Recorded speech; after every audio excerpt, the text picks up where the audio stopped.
My dear friends, how are you all? I hope you all are doing good. I am also good.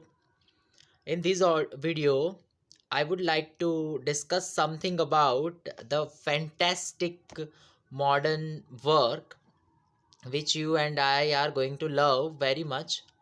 And it is none other than T.S. Eliot's The Love Song of J. Alfred Prufrock. Now, from the title itself, it sounds interesting. It is a love song of J. Alfred Prufrock. Now, what kind of name it is? J. Alfred Prufrock. The friend of T.S. Eliot used to call him, T. Stearns Eliot. Thomas Stearns Eliot. Instead of that, T. Stearns Eliot. So he loved this so much that in his poem, the character Prufrock is called like J. Alfred Prufrock. Now, if we talk in brief about the modern poetry, then the love song is the pioneer example of modern poetry.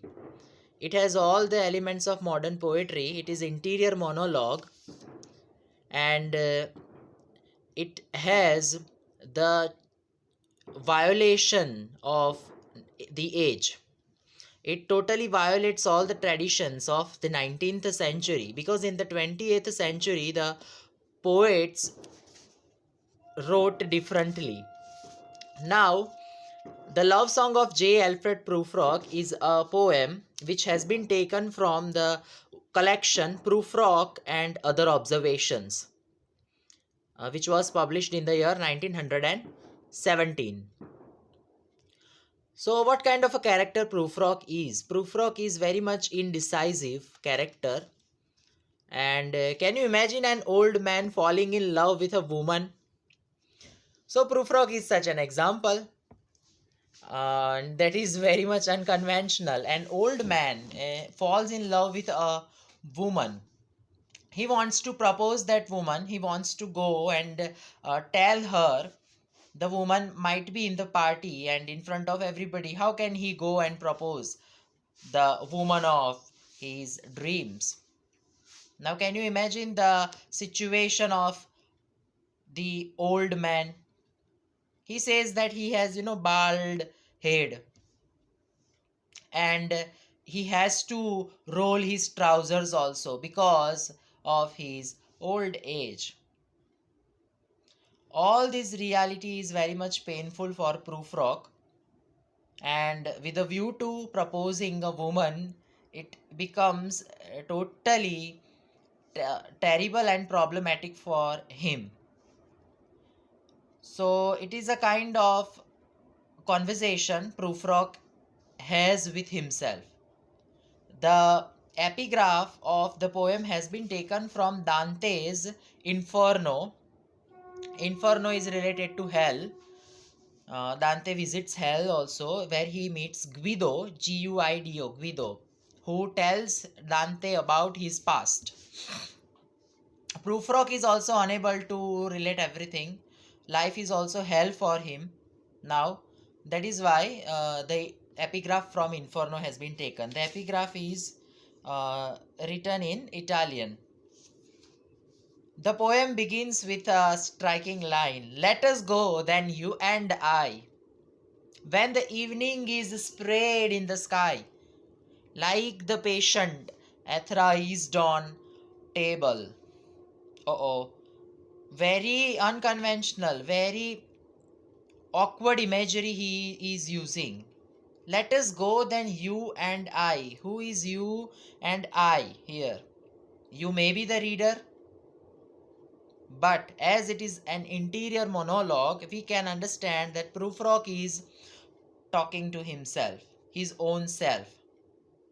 Now, there are two aspects of Prufrock. Duplicity is one of the characteristics of modern age. So here, two things of Prufrock. First, romantic Prufrock. Second, realistic Prufrock. Romantic Prufrock wants to propose the woman he loves. Realistic Prufrock tells him the reality, tells him that he is old now. Has he courage to go and propose such a woman? So realistic Prufrock is at struggle with romantic Prufrock. Let us go then, you and I. When the evening is spread in the sky,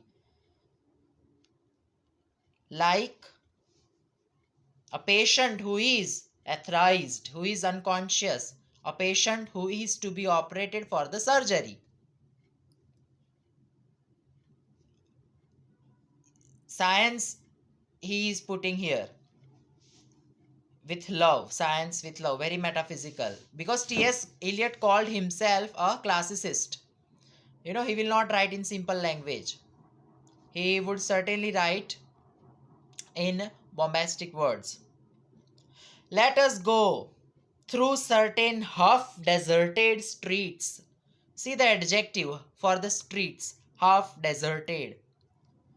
The muttering retreats, the house are, as if muttering that, see, Prufrock is going to propose. See, that old man is going to propose a woman. Of restless nights. In one night, cheap hotels and sawdust restaurants with oyster shells. Streets that follow like a tedious argument, tedious, very tiring, of insidious intent to lead you to an overwhelming question. Oh, do not ask, what is it? Let us go and make our visit. Let us go and make our visit. So finally, taking into consideration all the realistic sides, he says that let us go and make a visit. In the room, the women come and go, talking about Michelangelo. The women are talking about Michelangelo, the great painter. No one is talking about Prufrock. Even nobody is going to look at Prufrock that this old man has come. See the irony, see the agony, see the satire which T.S. Eliot proposes here. He puts before the readers, because it is modern age. Man has been uh, trapped in such reality. Romanticism, emotion and thought both are in struggle with each other. In the second and the ongoing stanzas, he says like, and indeed there will be time for the yellow smoke that slides along the streets, rubbing its back upon the window panes. He's waiting for something to go. Very, very famous lines. There will be time to prepare a face, to meet the faces that you meet. You have to prepare a face to meet people. With someone you are behaving nicely, with somebody you are talking with some arrogance, with somebody you are good, with somebody you are bad. Always we kept on changing our faces. There will be time to prepare faces to meet the faces that you meet. There will be time to murder and create, and time for all the works and days of hands that lift and drop a question in your plate. Again, he says that in the room the women come and go, talking about Michelangelo, not talking about Prufrock. And indeed, there will be time to wonder, do I dare? Do I dare to propose? Do I dare? Again, time to turn back and descend the stairs. No, time to turn back. No, I do not have courage. I cannot propose a woman. So let us return. The Prufrock tells to realistic Prufrock and romantic Prufrock. They are having conversation, as if we can assume. Do I dare disturb the universe? In a minute there is time for decisions and revisions which a minute will reverse. For I have known them all already, known them all, have known the evenings, mornings, afternoons. I have measured out my life with coffee spoons. Coffee spoons, daily he is knowing everything. He knows morning, he knows afternoon, he knows evening. These period suggests the the age of the man. Morning symbolizes uh, youth, afternoon and evening gradually takes to adulthood, and then old age. Now he is going to die. And I have known the eyes already, known them all, the eyes that fix you in a formulated phrase. And when I am formulated, sprawling on a pin, when I am pinned and wriggling on the wall, then how should I begin to spit out all the buttons of my days and ways? And how should I presume? How would I be able to do that? Even though I know everything, I know each and everybody, I know every eye. And I have known the arms already, known them all. Arms that are braceleted and white and bare. The arms are white, braceleted. The perfume is also there. And the afternoon, the evening slips so peacefully. And I have seen the eternal footman hold my coat, eternal footman, death, holding his coat. That Prufrock, you are going to die. How dare you propose a woman? And in short, I was afraid. And would it have been worth it after all? After the cups, the marmalade, the tea, among the porcelain, among some talk of you and me, would it have been worthwhile to have bitten off the matter with a smile? To have squeezed the universe into a ball? To say I am Lazarus, Lazarus who was dead and Jesus Christ made him alive. Come from the dead.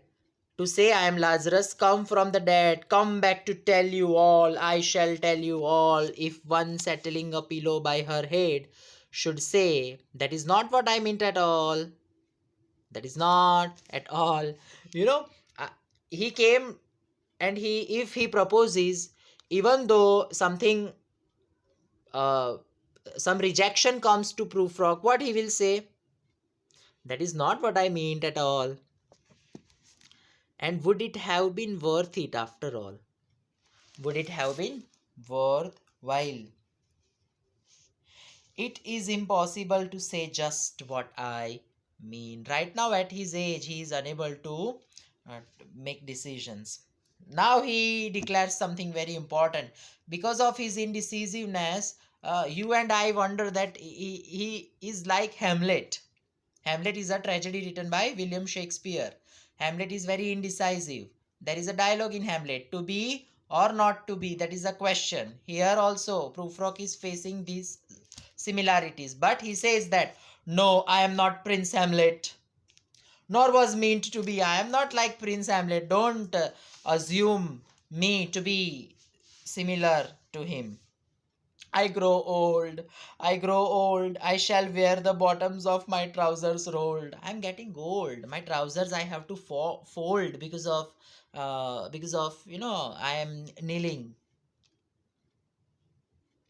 I have heard the mermaids singing each to each. I do not think that they will sing to me. Mermaids will sing for the youthful fantasies, not for Prufrock. The reality is very bitter for Prufrock. So this is the love song of J. Alfred Prufrock. I tried to uh, make it brief, try to explain you the main theme of the poem. Some important lines also I narrated. So as you know, it is internal monologue, right? He is not a traditional hero. He is not every man. He is very unconventional. And we also have seen the development of thought, how it develops. So thank you for being with me.